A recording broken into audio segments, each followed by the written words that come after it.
Hello, everyone, and welcome to At Barrons. I'm Andy Serwer, and welcome to our guests, Amy Falls and Hartley Rogers, an accomplished married couple in the world of finance.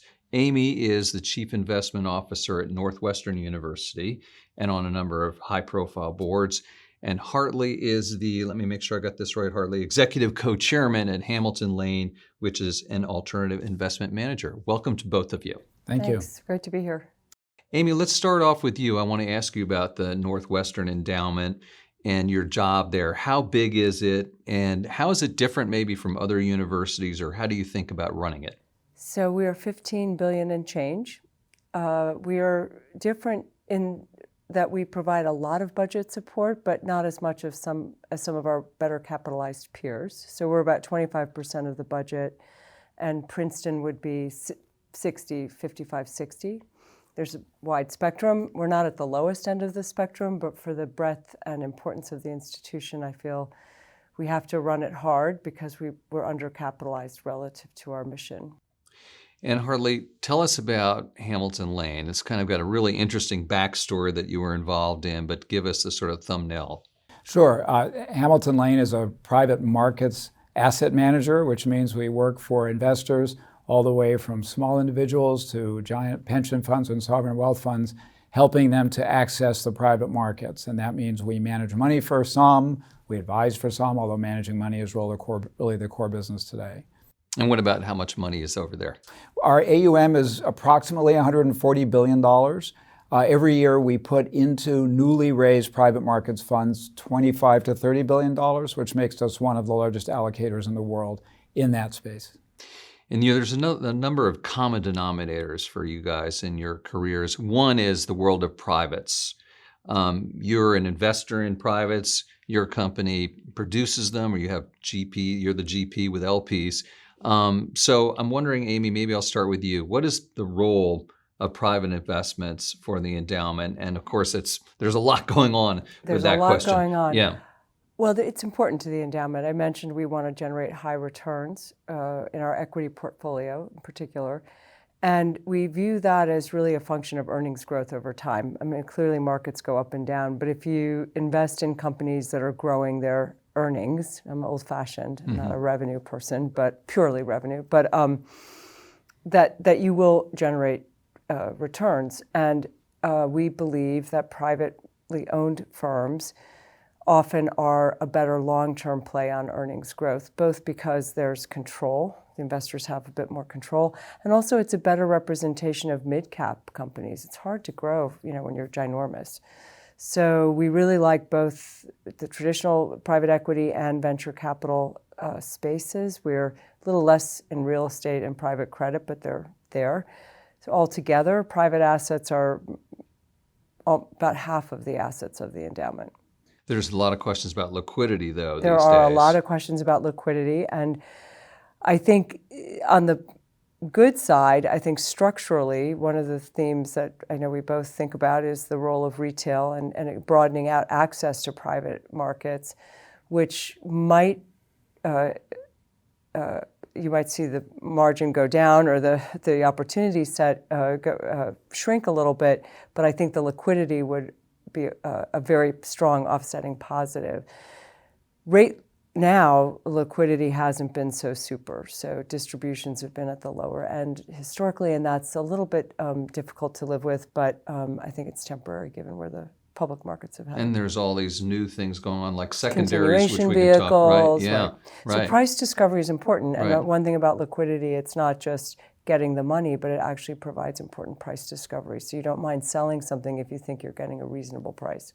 And Hartley, let me ask you about Evergreen funds at Hamilton Lane. You guys have been sort of at the forefront of that, which is producing something that is a vehicle that high net worth or even ordinary investors can get into. Absolutely, and it kind of ties to what Amy was talking about, which is in this environment where you've had some challenges with distributions and liquidity going back to institutional investors, it's created a pool of opportunities in the secondary market and in the co-investment markets that you can package and use as core parts of these evergreen funds, because evergreen funds have to have a shorter duration. Since you're offering some limited liquidity in them to the investors, you need a duration of the portfolio to be shorter than your typical very long-dated private equity fund. And so having secondaries, having some private credit, and having some co-investments, which generally are fee-free from the underlying deal sponsor, can make for a really interesting mix in these evergreen funds. You know, playing the devil's advocate, though, a lot of people have suggested, oh, well, now that the institutional space is saturated, you guys are going to the retail investor just at the wrong time. Well, I think the retail investors are seeing some of the best deals right now because the institutional investors, not all of them, of course, but the institutional investors are a little bit frozen because of the allocations they made in 2020 and 2021. They haven't had distributions back, and so they're not really able to take advantage of the opportunities to invest with some of these mid-market managers, which is really kind of the bread and butter of private markets, in the way that these evergreen funds can. I think the evergreen funds are getting tremendous deal flow today. And Amy, have you reduced your exposure to privates at this point, or? I would say we're edging off an edge. We haven't reduced it dramatically, but we want to hold here or possibly edge down 1% or 2%, but it wouldn't be significant. Right. And what about the public markets right now? I mean, there's a lot of talk about an AI bubble. Yeah, the public markets do seem a little frothy, and I think it's interesting to have a disconnect between pretty well fully priced public markets, and yet you're still not seeing the IPO volume or the distribution. So that's a little bit of a disconnect that I think reflects narrowness. So the indices are well priced, but within that there's a lot of difference between the Mag 7 and everything else. So I don't know. I mean, we might have to see a broadening out of strong markets to really allow for exits. But I also think people don't want to be public, and that means I actually think one good thing about retail coming in is a problem with companies staying private is people don't participate in the democracy and in the capital markets in the same way. And I do think long-term that's not good for society. So I think overall it's a good idea to have everybody have a piece of the pie. President Trump has suggested that companies shouldn't have to report quarterly. Is that a good idea, do you think? It's an interesting idea. I mean, I was just spent a week in Europe where they don't report quarterly, and they would say, yeah, it's better, keeps people focused on the long term. On the other hand, as an investor, I sort of like transparency. I do think there's an enormous industry now that's a little overly focused on quarterly reporting and missing, and that's probably noise. So I'm intrigued with the idea. I would say I understand the thinking, but I think it's nice to get more data than less. Yeah, I mean, it's interesting, the opaqueness versus the transparency, debate there. What about you? What's your take on that, Hartley? Well, I think that being public is hard, and it's a little bit of an oxymoron for Hamilton Lane because we are public, but we're public because our business is fairly easy for people to understand and to model, so it's pretty easy for research analysts and stock analysts to understand what we do, whereas for many companies it's much harder. There's much more up and down in their results. And I do think, to Amy's point before, in a private equity construct, the general partner really has control of the company, can bring expertise to bear, can put people on the board who have appropriate expertise, and can cause the management team to listen to the board members through incentive arrangements. And that can yield pretty attractive results. We have a lot of data at Hamilton Lane about the outperformance of privately owned companies over public companies of comparable size and scale. You know, can you tell us a little bit about that background of Hamilton Lane that I alluded to? I mean, you've got French banks, an entrepreneur, Bill Gates' investment company were involved, I understand. Yeah, well, the company was founded in Philadelphia in 1991 by a very small group of people and came to prominence as an investment advisor in the private equity area, really helping big state pension funds choose managers. CalPERS was sort of the first franchise client of Hamilton Lane. When I was raising private equity funds in my earlier careers at Morgan Stanley and Credit Suisse, we would go to Hamilton Lane in hopes of getting money from CalPERS. They were kind of the gatekeeper to CalPERS. They moved pretty quickly into asset management, really outsourcing parts of the private markets investment function. And becoming more of a discretionary manager of assets. And so over time, it grew to where today we have 22 offices, about 1,000 people around the world.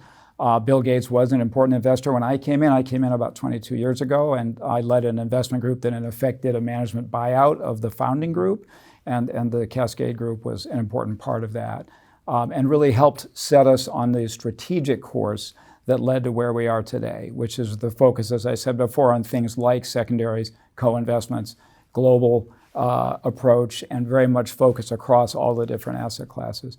Data's been really important for us because with our reach in the industry and for how long we've done it, we get a lot of data, and data in the private markets is very valuable. Can I add something? Yeah. I remember when you were talking about it that one of the theses was it could be the merchant bank for private equity. Yeah.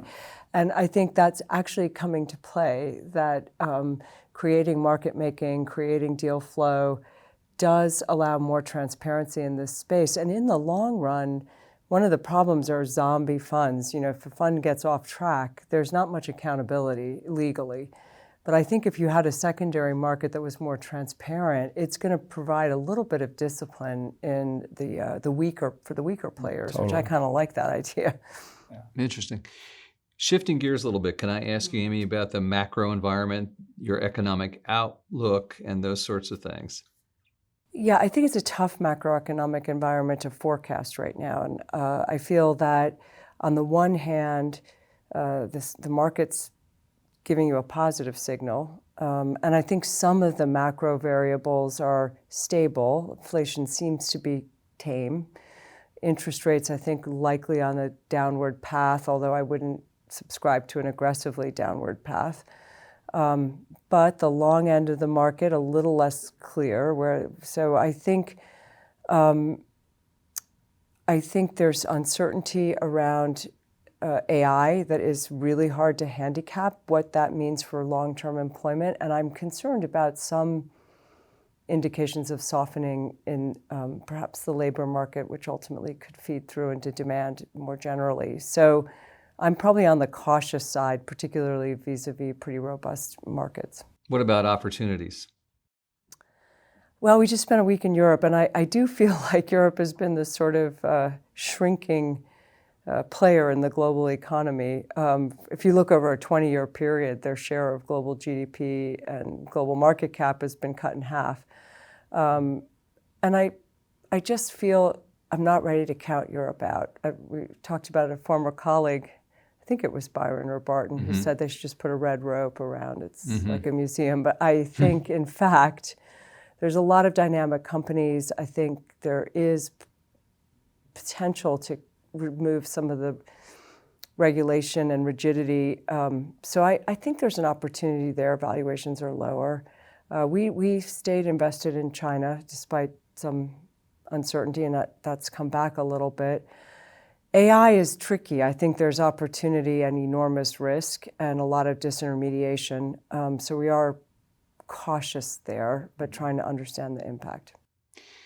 I want to ask you another question about Hamilton Lane, and that is, how do you compete with some of these bigger, maybe better known companies like KKR and Blackstone, Apollo?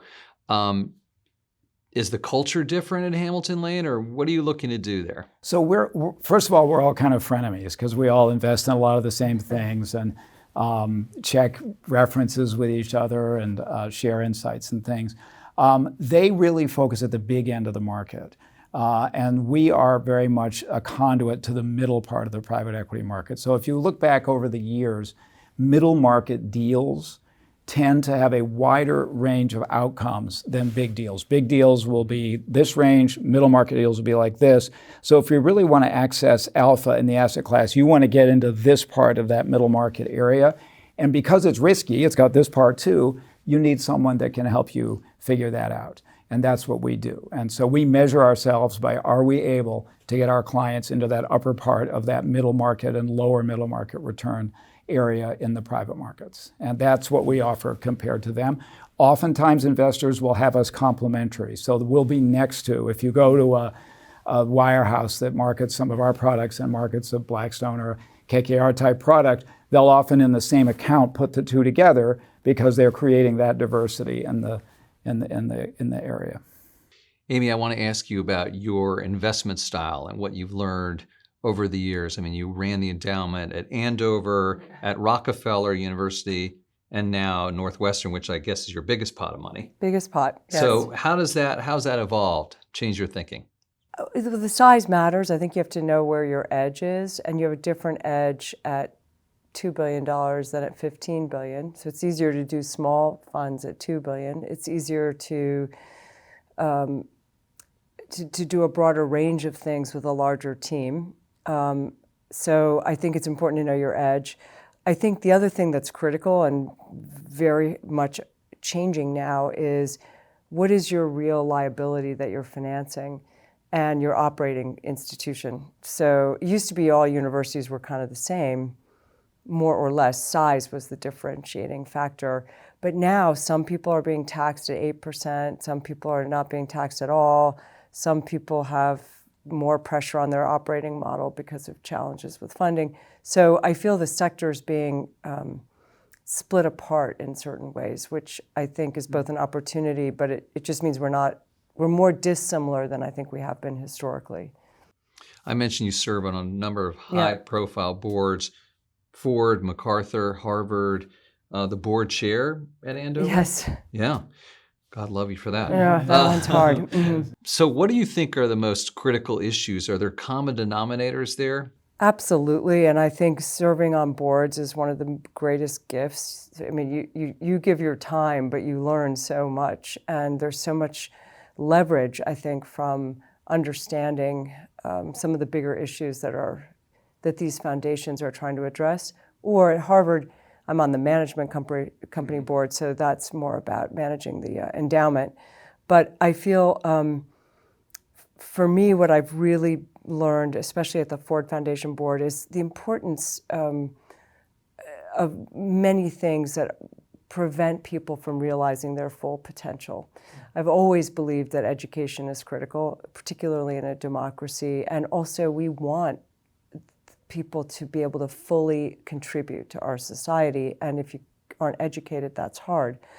But what I learned at Ford was that if you don't have stable housing, if you don't have access to good nutrition, potentially, if you're struggling with the mass incarceration problems, the education becomes impossible. Mm-hmm. So you have to have a certain amount of social stability in a family or a community in order for education to be the pathway that we want it to be, to lift everybody to their highest and best potential. So I think it's broadened my perspective, and obviously both MacArthur and Ford are global institutions, so you get to see things in a broader context. Right. You mentioned Harvard, you went to the Kennedy School. Hartley, you went to the college and the business school. What about the challenges that Harvard and Northwestern face? Hartley, starting with you in terms of, well, Washington, D.C. for one thing, but myriad issues. Well, I think that it's a tricky environment right now for higher education institutions, and Harvard, because of its role and sort of prominence, obviously is right in the middle of a lot of that. I think they, by and large, are acknowledging the issues that are out there, are addressing them. They're really committed to continue their mission of being a leading academic and research institution in the world, and are recognizing that the pressures are there that they face and that they have to address them head on. You mentioned your passion, I guess, for education. Your foundation, the two of you have a foundation that's focused on education and equity. What was the catalyst, Amy, for choosing those as your pillars? And how do you select and manage the philanthropy then? Yeah, that's again a great question. I think we spend a lot of time talking about our philanthropy. I think early on in life, you just give to the institutions that gave to you. That's a natural thing. But as we began to think more broadly, we tried to think about what things felt important. And I think we're both pretty patriotic. And I do love this country. My mother was a first-generation immigrant family. And for her, education was critical. And I think that's the American story, that we're a democracy, people need to be informed, and they need to be able to access opportunity in order for us to make good on the promises that we are so proud of, in my opinion, in this country. So I think we care a lot about civic engagement. We care a lot about opportunity and removing impediments. And I think, as I said, education is critical. And we, I think, can still do a better job of making sure that every child has the best possible education. Hartley, your father was a famous, I guess, mathematician as far as famous mathematicians can go. Super accomplished. I want to ask you about maybe the best advice he ever gave you, or maybe another mentor in your life in terms of helping you as you walk the path. Yeah, I think I think of a couple of mentors. My father was certainly one of them, and another one who kind of said the same thing, which is when I was heading to business, heading to Wall Street, they both said to me, make sure you find something you like to do. That if you just do this because you want to make money, and you succeed, that's great. And if you don't succeed, then you won't have done something that you really loved. So you have to do something that you really love, because then you'll be happy whether or not you've succeeded or not, because you got to do what you loved. And I really have followed that advice. I think it's really true. It happens that I do love what I do. I love watching the business of private equity as it's grown and changed over the decades that I've been involved in it. It's endlessly fascinating. And how about you, Amy? Mentors. I've had a lot of mentors. David Swenson was definitely a mentor from Yale. But I think in general, what I think is funny about financial markets is I did not wake up in fourth grade and say, I want to be in the financial markets. But over time, I found it's just a great place to think about the big questions in the world. I mean, allocating capital is thinking about where are opportunities and risks, and how would I know, and what's the information. So it's kind of a great big puzzle-solving exercise. And I do feel Morgan Stanley in the old days, there was great research, great thinking, great collaboration, people really asking questions about where should we be putting clients' money, putting our own money. So I think it's really a fun business. It's a lifelong learner kind of business. And final question, I have to ask you this, which is, how much do you talk about work and share and bounce ideas off each other, or do you just leave it in the office? Oh, no, we talk about Not it a at lot. all. Well, that's a different answer. Wait, so We don't leave it in the office at all. We talk about it a lot, all the time. And I think it's probably why none of our kids wants to go into finance. None of our kids are going to do finance. They've had enough. They wanted. One daughter said, "I want to do something that important in the world, not a money people like you and Dad." So we have, but I think it's been fun. I mean, I think we are not the same in how we approach financial questions. We're very different kinds of thinkers. So I think we. How are you different? I think Amy is a very good top-down thinker, sort of, as she thinks about the world. You can hear it in the way she talks. I tend to be more rifle shot, sort of, here's where I see the opportunity, here's where I think we need to go, here's what we should do. So I think I'm a little more bottom-up and she's a little more top-down. I don't know if you agree with that. No, I do agree with that. And I think over time we've learned how to celebrate those differences as opposed to fight about them. So that's good. I guess it's worked. Yeah. Amy Falls, Hartley Rogers, thank you both Thanks, so much Andy. for joining Thank you. us. Thanks for having us. This is at Barrons. I'm Andy Serwer. We'll catch you next time.